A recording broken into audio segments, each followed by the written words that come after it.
Hello there, everyone. Happy Tuesday. Welcome back. I know there's a lot going on this week. Last week, there was the Dallas Gift Show. This week, Atlanta Gift Show just starts off today. So I'm sure many of you are traveling. Our team is there right now already. And I have to admit, I'm really sad that I'm not there. I always go to the shows, and the January gift shows are my favorite. I've only missed a couple of them in several years, but this year I'm home holding down the fort. So anyway, if you all have things that you want to see, our team is ready to help get us information. So feel free to send us questions or things you want to see, or show us what you're seeing. Send us pictures, videos, funny pictures of yourselves, and things like that. We'd love to see everything. Next week, I just wanted to give you a heads up. Next week, we have Katie Klein on the show. She's the owner of AV&J, which is it's a super cute children's boutique. So I'm really excited to talk to her about all things, baby boutique, and she has some really interesting ways that she's adapted her business.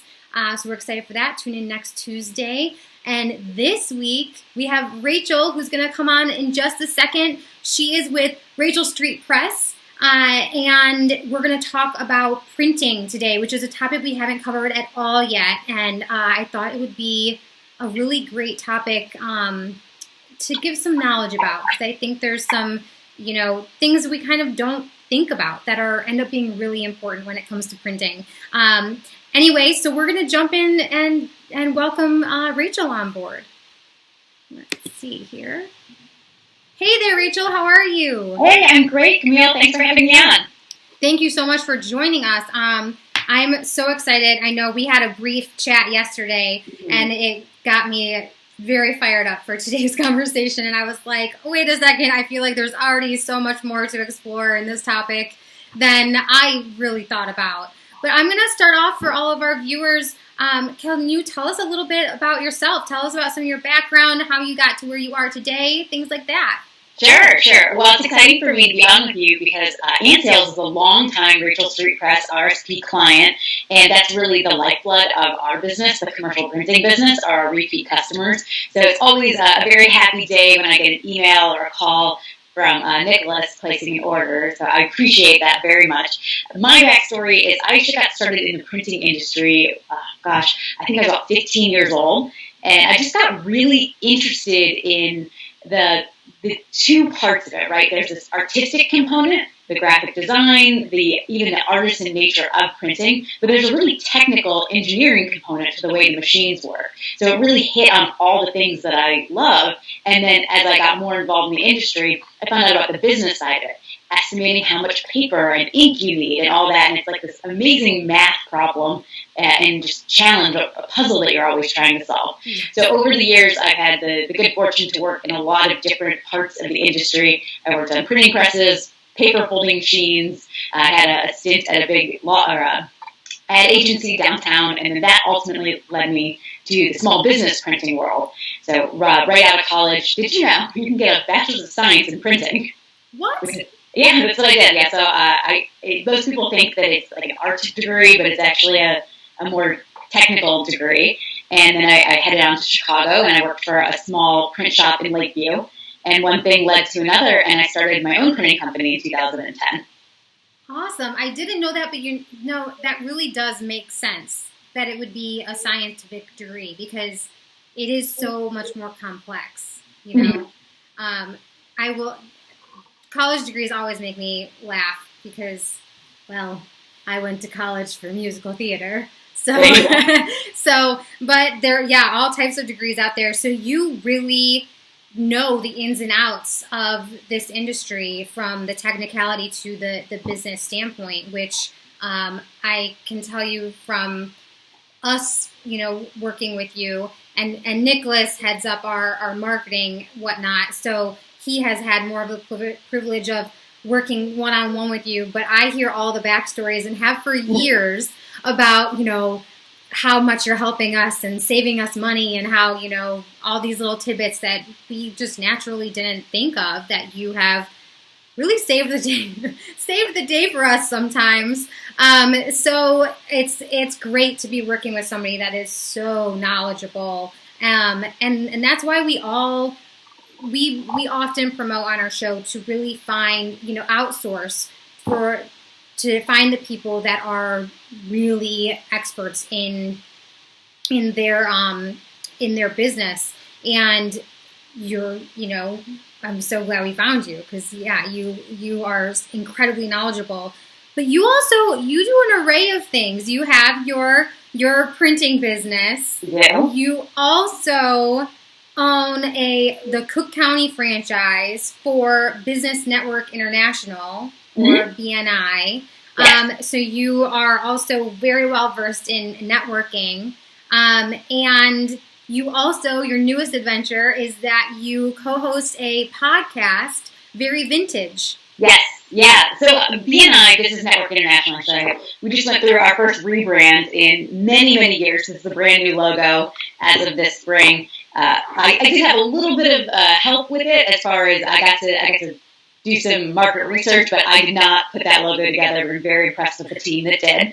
And BNI was a huge springboard for me, really, is that I got involved with BNI when I was selling printing for that small print shop in Lakeview, and it really taught me so much. I thought I knew a lot about sales, right? I had sold shoes at the mall, I sold suits, I sold newspaper ads, and then I got a job selling printing, right? I had sales experience, I've got all this printing knowledge, and I thought, may as well sell printing. And I got this job in 2009 for this print shop that primarily focused on the real estate industry. So, trying to sell B2B outside services 2009 to real estate, it was a little challenging. And I really felt like the sales training that I had received, while it was great sales training, it didn't really teach me a lot about one of the most important parts of business, which is word of mouth and referrals.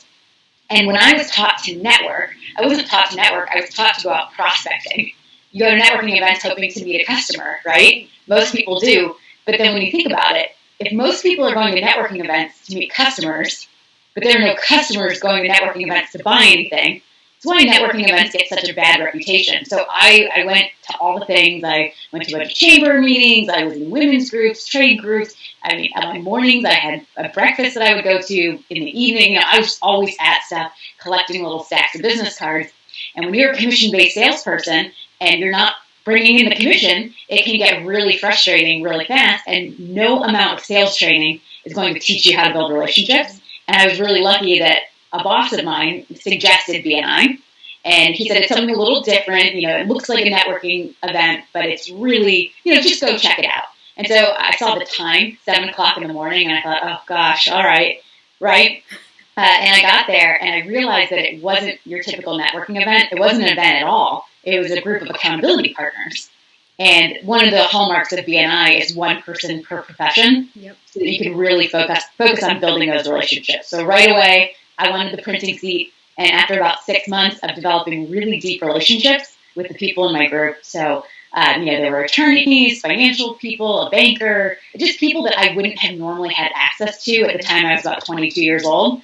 And they really helped me get a lot of clarity on what it takes to grow a business, how to build relationships. And so when I decided to leave the printing company I was at and start my own, they all came together and supported me in a way that I don't think a lot of people in the business community have that type of bond with those outside their organization. So I got really inspired by that experience. Some more time goes by, I realized there's only 6 BNI chapters in all of the Chicago and Cook County area, right? This was back 10 years ago. And when you're only having one person per profession, that's not a lot of opportunities for people. So I got in contact with our regional BNI office. One thing led to another. We now have 31 chapters, over 500 members, and we're always starting new groups. And they're currently all meeting virtually in a very safe way. And I'm happy to report in 2020, our members actually made more money in their memberships than they did in 2019. So the system, having that team system works just as well. And I can speak personally, there have been trying times in my own business, losing a big client, having something go wrong, not getting a deal I thought I was going to get. And my BNI chapter was always my safety net when things went wrong, a group of people I could commiserate with. And when things were going well, they were the people to help me grow even more. So when I hired my first employee, I was able to go to the attorney, talk to them, get advice in a way that maybe my peer group of friends couldn't help me, or maybe, it's always just been a really great place to turn back and rely on. Well, and, I think the fact that you said accountability partners rather than necessary your typical thought of networking is so important. We all need accountability partners. And then the fact that they all have their own network because you're only meeting with one person in each profession, then it, expands greatly. So that is very cool. I'm so glad that you found that. I give everyone that's waking up in the morning at 7 a.m. to go to meetings a lot of credit. Don't worry, we have chapters over the lunch hour now, too. Oh, okay. That would be me. I'd be that person that would be like, I'll take the 11 a.m. Yeah. And then with everything going on with COVID, a friend and myself, we decided, she moved to Los Angeles about a year and some change ago, and we were talking on the phone a lot. And we thought, wouldn't it be fun if we recorded our conversations? And we both love vintage clothing and old Hollywood and history and that. So we thought it might be just a fun way to, at least for me, she lives in Los Angeles now, to stave off the winter blues, to put together the podcast. And so that's been just a nice extra thing that I do. Hobbies are good to have, right? Hobbies are great to have, especially when we've still been spending so much time at home. And yeah, your podcast is so much fun and adorable, and I will be following along with that as I have a love for vintage, especially vintage clothing and movies and things like that. So, but anyway, let's talk a little bit about printing. Yes. I know have in our own business. Have worked with you a lot on business cards. You print out these little marketing booklets that we have. You've printed our line sheets for us.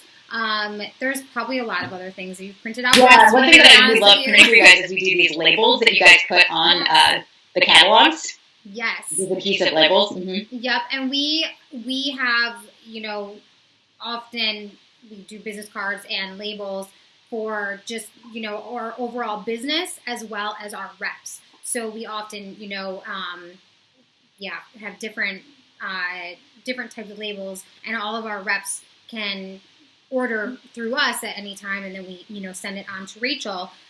So business cards, I know, is one topic we talked about yesterday that you definitely made me expand my mind on the way I think of business cards, but it clicked immediately. So I wanted to give you the chance to bring that up and talk about business cards and why they're so important. Yeah, well, in my business cards are a really great starting point when I'm working with a client. It's a really easy referral. Even in today's world where we aren't handing them out the way we used to, it's still something that's kind of a great equalizer. Just about everybody who's in business has some form of a business card, and they're not going away, right? Some people say, well, what about e-cards, digital cards? At the end of the day, some people say, I don't want to spend the money on it. But a good set of business cards, you can get a really nice set of cards starting at like $35. And imagine what one client is worth to you if you were in an environment where someone asked for your business card and you had to say, no, I don't have one. Is that worth the $35 to be able to actually handle one, right? So business cards are such an interesting thing because there's a lot of emotion tied up in it. And I can speak. I probably got my first set of business cards a little younger than most people. I begged for a set of business cards for my 10th birthday. Okay, so we need to time out right there. I want to know what in your 10-year-old brain was going on that you pinpointed on business cards and that you wanted a business card. How did you even think about that? Why business cards? So I had my own business. I actually had several little businesses over the years. And at the time, I had gotten really attached to the idea of homemade gifts, like bath gifts, like bath bombs and things like that. I wish I would have stuck with that business because they're so popular now. But I don't know where I got it, maybe at the library or something. This Reader's Digest Homemade Best Made was the name of the book, and it had all these recipes for making your own soaps and things like that. So I got really involved in doing that. And initially, I was giving them away as gifts to teachers, like for the holidays and things like that. And then people would ask, where did you get these? And I said, oh, I made them.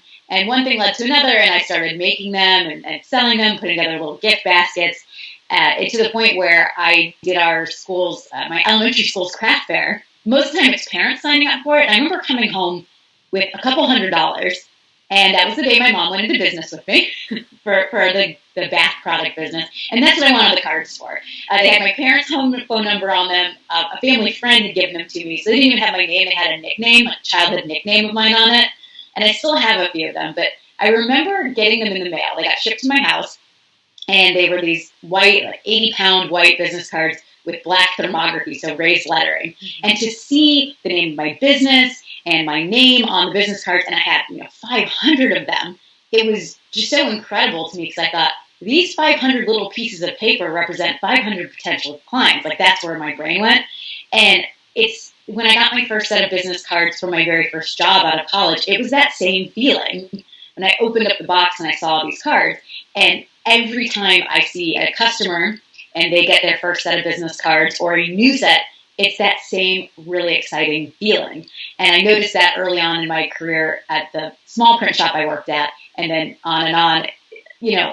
There's something so intoxicating about your own name. Like when you get the direct mail and it's got your name, variable printed in there, it's way more compelling than to whom it may concern. Yeah. And so business cards are an amazing way. So anyone who's a business owner out there or who runs a sales team, it is a very cheap way to excite your employees and buy some morale. So even if it's just an intern, even if you're just buying 100 cards of the basic level, it means so much to someone to get that. Maybe it's their first set or a new set of cards. And a lot of times people will try to cut corners or save a couple bucks, but always thinking about what is that cost that you're losing out on. So where you might save a few dollars trying to, my favorite are the ones that people print at home. And the perforated ones, we can see the perforation. Yes. We know you're doing it yourself. And unconsciously what that tells a lot of people, well, first of all, your home printer never handles cardstock well. And what it tells people is, I don't have a lot going on, so I'm going to sit here and cut out my own business cards. Yeah. It's just these little things where I watch there's a phrase like people will trip over dollars to pick up cents. I watch people do that a lot in printing and in other industries too. So sometimes it's better just to outsource it to an expert. Well, and we've talked about some of the corners that people have cut that you've seen in the retail industry. We're just going to throw them out there. We're going to call them out.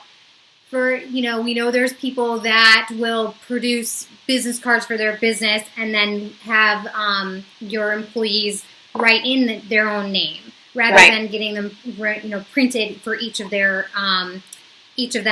And that is not a strong message to send to your customers, as well as a strong message to send to your employees. I do remember when you said this, and I didn't really think about it, but as soon as you said it, it completely threw me back to when I got my first set of business cards, which was my first job, my first, I should say, big job, I think I was still in college when I got my first set. But anyway, it was a big deal. I felt awesome. It was very much like, I don't know. I felt like at the time, I was younger. I felt like I took a step into adulthood. I was professional now. You're part of the team. Part of the team. All of those things. And it was almost like, I'm sure this is going to sound horrible, but it was almost like now I can brag about my job. I now I have this piece of paper to pass out to, and that's how a lot of people feel, especially when they are.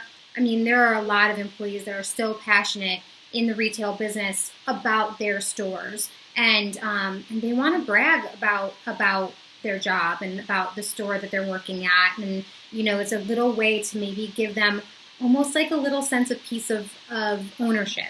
Exactly. And I think that there is an epidemic. I worked in retail for a long time prior to getting into printing. And just even in the business world in general, it's an epidemic of under-recognizing the people who are working with us and working for us and those on our team. And using print as a way to tangibly recognize someone means a lot because there's just so many things tied into it. And there's this historical importance of, wow, I finally made it.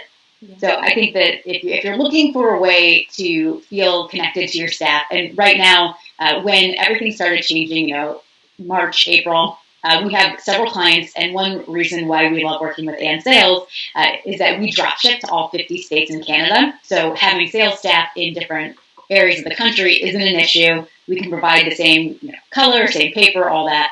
And some of our clients immediately ceased printing business cards for their new hires because, like, well, they're not handing them out, so we're not doing it for the time being. It's funny, we just yesterday had one of our clients re-engage their business card printing that they stopped back in April. And then our other clients, some of them continued. Every new hire would get their set of 100 business cards. And so it was interesting in that time because one woman received the cards, and I guess my name or my address was on the box in the return thing. And so she wasn't expecting something, and she thought maybe something had gotten misdelivered. So she finds me on LinkedIn, and she said, "Hi, I think I inadvertently got a package for you." And I looked up her name and said, "Oh, no, these are your brand new business cards from the company she works for." And she's like, oh my gosh, okay. So she opens it and she sends me a message back, and she said, "In all my years in the pharmaceutical industry, these are the nicest cards I've ever had." That's awesome. And I was like, wow, okay, that's awesome. But it was so interesting to hear that, she was feeling really appreciated by this new company, even though it might be a good 6 to 12 months before she ever passes a card out. She was really made to feel part of the team. So I love those little touches in the companies that get how important recognition and onboarding are. Yeah, it is. And we often mail our business, like if we're sending out a catalog or something like that, if we don't have a sticker, we'll staple it on. So whatever, so our business cards are getting mailed out too, rather than just being used for in-person all of the time. We use them constantly. So now I want to talk about the quality. So one of the stories that I have with us is that I know that at some point Nicholas contacted you and was like, we're getting different quotes and your quote is, different than some other quotes we're getting. Why is that? And you had such a valid reason behind it, which was, well, you have to be careful what type of ink you're using based on the type of paper, and all the technicalities that I don't know. But there is a difference in, the way that the paper and the ink chemically work together. And sometimes if you don't make the right choices, the ink will rub off. And, one time we've been to market and all of a sudden you look down and you have ink all over your hands. And it's like, what is this from? Well, it's often from business cards. Right. And so you thankfully forewarned us and said, no, stop. You don't want to be that person that causes that to happen, And so go ahead and explain a little bit about that. Yeah, well, I think that goes back to what I initially fell in love with about the printing industry. Is every job is a puzzle for you to solve. What ink goes with what paper, what coating goes on the paper to make sure that the ink goes appropriately. Sometimes it even comes down to a matter of the design, right? If it's a really ink-heavy design, there are certain papers that are an absolute no-go. And sometimes, interestingly enough, the most expensive papers are the ones that take the ink the worst. And so someone will say, I heard from a designer that I need this very specific type of paper. I have to have this paper. And, their design doesn't actually work with that. And so it's a lot about managing that expectation and finding a solution for someone. Because, you don't want to be the person that hands someone a card that smears all over their hands. You don't want to be the person who has your business cards in your wallet and you're sitting on that wallet for weeks, months, and you go to hand out the card and it didn't hold up well. And so there's lots of different solutions. Some of them are extremely inexpensive. Some of them are a little bit pricier to make sure that you end up with a really good-looking card. Same thing, people will try to save a couple dollars and end up losing way more when they end up with something that's basically unusable. So we always are trying to evaluate that on the way in. And if there ever is an issue, that's why it's so important to work with an actual commercial printer, someone that you can call, someone that you can email, and let them know there's an issue. Because sometimes when you're just uploading a business card to one of those big sites, there's no real person cross-checking to make sure that none of the phone numbers are too close to the edge and might get cut off. There's no person saying, hey, the front and the back, one of them's upside down. And when you screw up and you check off that box that says, I won't try to get a refund, I won't try to get this reprinted, and there's no human cross-checking, you're kind of on your own. So that's always an interesting one. Someone goes online to save a couple bucks, and they end up having to reprint it anyway. So it's really important, if your brand is extremely visual if you are someone who really wants to take your marketing seriously, to work with a professional. Yeah, so how do you recommend to find somebody that's really knowledgeable in this field? I mean, I would sit here and just be like, just call Rachel. Call Rachel. I don't care where you live. I'm delighted to work with people. Like I said, we drop ship to all 50 states in Canada. We've even had companies that were based in Medellin, Colombia, or a lot of our clients that have offices abroad. And for some reason, we ended up with this series of clients where their main office is in London, and then they open a U.S. office, and so we work with their U.K. offices to make sure that the paper sizes are even different. Yeah. So how do you take a UK size business card and translate it to US size? So, we're happy to work with people all over the world. However, if you're looking for somebody local, a great place to start is a local BNI chapter, right? So there's BNI in over 70 countries. So BNI members are all vetted by their membership committees and by their local offices. So that's a really good place to shop first. Go ahead and take a look there. Or look for someone who's got a business card that you really like. So I know we aren't going to networking events, but most of us have a little stack somewhere, right? So that's a great reason to flip through that stack of cards, find one that has held up well, that the quality's good, and call that person and ask them, hey, who did your cards for you? That's a really good point. Yeah. Awesome. What are some trends that you're seeing in printing? Are you seeing, do printing trends even change? So yes, there are definitely things that get popular and kind of go in and out of style. The interesting thing about printing is that even though there have been, so when I got started, we were what's called stripping. We were stripping up metal plates. Basically, it looked like a photo negative, and burning into this metal plate that we would then affix onto a printing press and run from there. So in the 5 years that I spent learning the industry, we went from almost exclusively metal plates to then these nylon plate setters that would print out the plate and then make these, right? So that type has changed a lot, but the actual printing mechanics itself has changed very little in a very long time. So now we do have digital printing, right, like toner-based copiers and things like that, and then offset printing. But as far as trends go, what I'm finding more coated paper, so less of the uncoated kind of natural feeling paper, more what we call suede or silk-coated papers. Those have been popularized by companies like moo.com. They do a lot of spot glossing, things like that, which we also offer. I'm seeing people move away from embossing and letterpressing. However, similar concepts to letterpressing, like foil stamping, are still quite popular.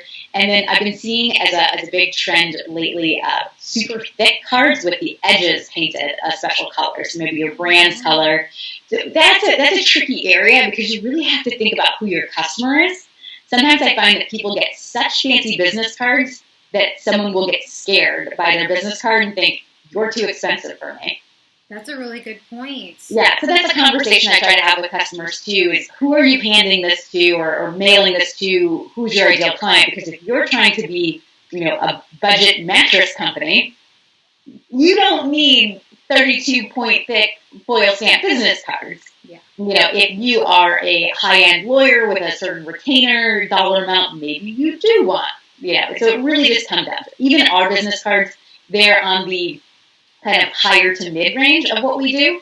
So we didn't go for the absolute blingiest, fanciest thing possible because I want our customers to know, like, hey, we can do cool stuff, but we're also a really affordable, smart option for people who want to look great, but also know that they don't have to go all out. Right. Are you seeing different sizes of business cards? Thankfully, that trend has gone away. I hated those little teeny tiny ones, I call them toothpicks. So the other thing, ones I used to get some massive. I was like, I can't do I think thankfully people have realized that when I like to put my cards in the stack, and either have a clip or a rubber band, and if I can't, that I'm very anti-square business card. So all of you out there with your square cards, if you're going to do a square card, it should be 2 inches by 2 inches. So it should fit in the stack. It shouldn't be one of those big old business cards because people will just toss them. It's true. They really will. Also, for a while, people were doing those UK-sized business cards, which don't fit in the stack. So thankfully, we trended back to the 2 by 3.5 standard business card size. So that's really very thankful for that. But, we'll do just about anything for a customer, but it really comes down to how are you using this, who are you handing it to, and really thinking through that way. Are there anything else paper-wise that you really feel that people should consider getting printed for their business? Yeah, I think for me, one thing that I really love when I see people do is that they think really smartly about how every communication they have with their customers is a potential sales communication. And so when it comes to thank you cards, when it comes to even just some nice personal note cards, don't just go to Target and pick up something with somebody else's branding on it. Get your own branding on it. So one thing that I love when I get clients who want to do some stationery is that perhaps they have number 10 size business envelopes for their business that we're going to print 5,000 of. They send out letters in them, they send out invoices, bills, and then they also want to get personalized cards to write thank yous or whatever else. So instead of doing an A2 size, like that more postcard size, we can do a long, narrow card that will fit in the number 10 envelope. Oh. So they can use their already branded envelopes and then have this branded card without having to print a separate envelope. Because I think that's one thing a lot of people don't realize is once the printing press is running, going from 250 envelopes to 500 isn't that expensive. But if we're doing 250 of one size and 250 of another, that's when things get pricey. So I love when people are able to use that economy of scale to get the most out of their marketing budget. Well, and that also inventory-wise, and everybody's so conscious of their space right now. Space is precious in all of our offices and everything. So then you're also having, to deal with less of. You have more quantities of one thing, but not as many. Well, what we would call SKUs, not as many different types of items. Sitting around, which just makes it so much easier to use. I would have never thought of that. That's an awesome idea. See, this is why I'm full of good ideas. Awesome. All right, I'm gonna just do a blanket statement. Is there anything here that I am missing? Is there anything else that you are like the world needs to know about this? That stores should know about this and utilize this. Let it go. The one thing that I really think is a huge marketing opportunity is your distancing signage. So you can't just go buy those red circles wherever from, Uline or whoever's selling them, I don't even know. Or you can take it as a marketing and branding opportunity and brand it for your own store. So we did a big shift. We've always done a little bit of signage, some adhesive decals for carpet and for flooring, wall decals, hanging signs, things like that. But don't just go with something generic. You can brand it for your own company. So if you're going to have that stay 6 feet apart, wear your mask sign, get it in your own company colors. You can reach out to us at Rachel Street Press or work with a local designer or a local printer. But it is a great marketing opportunity, and it can make your store feel so much more like your store and not a store that has all these COVID warnings everywhere. That's a great point. I mean, the reality is we're still going to be, dealing with this and conscious of this for at least through 2021. Not to say I am a believer that the light is at the end of the tunnel, but still, people are just going to be self-conscious about it for a long time, regardless, even when we, get the green light for things to fully open back up. So that's a great suggestion. Market yourself and your company, brand everything as much as you can. Definitely.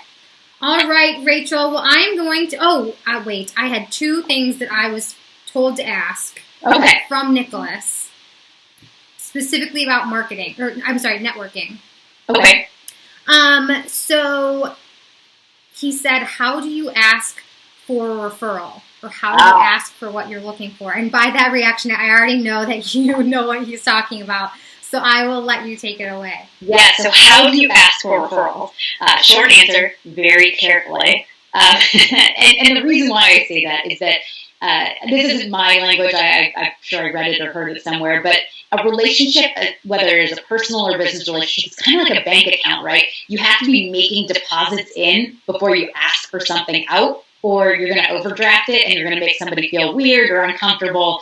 And it is so easy to burn a bridge. unintentionally, right? If you make somebody feel uncomfortable. So give first, always be giving first, whether it's, hey, I read an article or saw a podcast that made me think of you. Send that in, make an introduction, ask if there's anything you can do to help. And then as you build up that relationship, that's when you can ask for referrals. When you're asking, be clear, be concise, be specific. So don't just say, oh, I'm looking for any business owner that you know that needs business cards. Instead, say, hey, listen, I'm getting really into working with independent medical businesses like dentists.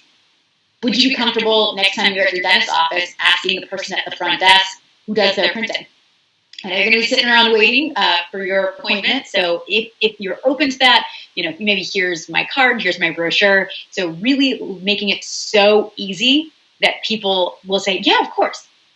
In general, people want to help others. And so if you make it really easy, if you start by helping first and you make it really easy for them to make that connection and that referral, another great way, once you've built a relationship with someone, is to get their okay, maybe go through their LinkedIn or use Zoom in a screen share and go through each other's LinkedIns and pick out 3 or 4 people you'd like to introduce each other to.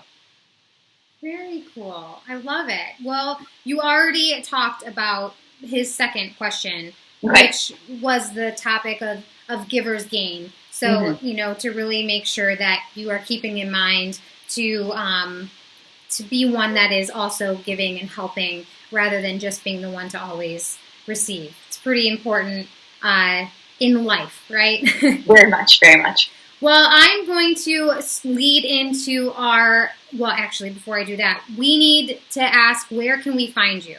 Sure. You can find me a couple places. You can find me on my printing website, which is rachelstreet.com. So RACHEL and the word street.com. Funny story, I used to live on Rachel Street in college, so that's how that whole thing started. So that's a great place to find the printing company. You can find me through BNI, bnichicago.com. And then if you are into vintage history, fashion, or you just like to hear 2 friends geek out over something, we are at veryvintagepodcast.com. We're on Instagram at veryvintagepodcast. Awesome. All right, Rachel, I'm going to hit you with our final 3 questions. Okay. Are you ready? I am ready. All right. First question. What is your favorite book, podcast, or blog? Can I say my own podcast? I know I just plugged it. Yes, you can. So I obviously spend a lot of time. This is the thing that they don't tell you about podcasting, is that you are going to listen to your own podcast so much through the editing process. The estimate that was given to me is for every hour of content you record, expect to have to listen to it for 2.5 hours between starting and stopping and editing and things. Wow. So, I listen to Deborah and myself a lot as I'm going through the editing process. But as far as books, early in 2020, I read the book 12-Week Year, which is an awesome book for really thinking about how to get things done throughout the year, as opposed to always having that mad dash at the end of the year. And a lot of it spoke to me in the way that I feel about accountability, about goal setting. So it's a book that's been around a while. There aren't a lot of earth-shattering concepts in it, but it is really good at synthesizing how to wrap your mind around getting things done. And it's a big way that I accomplished goals in 2020, as well as getting that podcast up and running. Awesome. What is the most important thing in your toolbox? Yes, this is a good one. I would say having a peer group. So whether it's something really business focused, like a BNI chapter, or I'm part of a peer group of 9 plus me, people that were connected on a WhatsApp channel. We all check in almost every day on our goals and things like that. And then we have a monthly check-in. But that peer group, we started it, once again, early in 2020 without really knowing what 2020 was going to be like, and having people who really understand what you're going through and that you can say anything to, and it will say anything back to you. They'll call you out if they have to. That's so important, especially in business and business relationships. It's a big part of 12-Week Year as well, to have a weekly accountability meeting or weekly accountability partner, whether they're in your industry or not. But if you are really serious about growing a business, about staying focused and consistent, you have to have people that are your accountability partners and that you're willing to be that person for them too. Yeah, I think any entrepreneur needs to really take that very seriously. Yeah. because as we all know, being an entrepreneur is hard enough, right? We need all the accountability and help that we can. Okay, here's the last question, and I think what can often be the heaviest question. How do you think retail will continue to evolve through 2021? I ask this because obviously through 2020, a lot of things happened, and we used to kind of ask what is something positive that came out of the pandemic, and I think that the reality is there is a lot of positive that has come out of it, but we're still, digging in the dirt and figuring this whole thing out. So how do you see, the evolution going for the next year? Yeah, I think this is a really interesting question. So I do have a background working in retail. I, sold shoes, worked at the mall, did the department store thing for many, many years through high school and college, and then still had some involvement later, and then through the printing business as well. And what I think is so interesting is that the pandemic has really allowed us to hit the pause button in so many ways and evaluate who we are as people, as consumers, as a society, and where do we really want to spend our money. And, I read something when I was going through, one of the reasons I love vintage fashion is that it allows me to purchase in a way that I feel is most sustainable, which is things that have already been made, right? And a big part of vintage fashion is also mending and repairing and really caring for your items and not just cycling through them. And I think this allows us to be really mindful with the way that we do consume and spend and all that. And it also allows us to see how important our local businesses are to us. I think that this has put a gigantic spotlight on what does it mean for us to lose so many businesses, so many institutions, because we've seen the death of some of the big companies over the years. And now we're starting to see the cracks in our small businesses and what happens when, as a community, we don't support them. So I think retail is going to keep evolving by us turning our eye to our local businesses, because it's not just that they're there so it's quick so we can run in. It's who sponsors the softball jerseys. Who do you go to when you need a donation for something? It's those local businesses. And right now, those local businesses need us back. So all that time, all the times I've been hit up to donate printing, that has been kind of been paid back a little bit. So as you think about where you spend your money moving forward, I think it's really important to turn that eye to your local businesses and your local retail. Absolutely. Thank you so much. I love the way you answered that question. Obviously, I'm sure that most of our viewers do. We all feel the same way. You have so much knowledge in the networking and the printing world. If any one of you out there listening needs printing, I strongly recommend to, jump on Rachel's website and contact them. She can walk you through everything and help deal with the nitty-gritty of getting you the right things that you need. And with that, thank you so much, Rachel. I am thrilled that we had you on, and you could make time for us. And I hope that you have a great rest of your day. Yeah, thank you so much. Yeah, if anyone wants to reach out about networking, business, any of that, my personal email is just rachel@rachelstreet.com. I'm always there, so hit me up. Awesome. Thank you so much. Thank you. All right, everybody, thank you so much for tuning in today. I hope that you learned, a little bit of tidbit about printing. There's still so much to learn, things that I never thought of, like I said. And we recently just redid our business cards not that long ago, and she was so helpful in that process yet again. So anyway, again, tune in next week. Next week we have Katie Klein, the owner of AV&J, which is a children's boutique. Those of you who are at the Atlanta show or going there, have fun, find all the new products, stay safe, stay respectful. A lot is going on, and I'm sure that people will kind of be pivoting throughout the week. I'm so jealous. I wish I was there. Send us photos, send us videos, all the fun stuff of product and of yourself shopping. Change your shoes a lot. all the fun marketing or market show tips, right? With that, I hope you all have a great week, and we'll see you next Tuesday.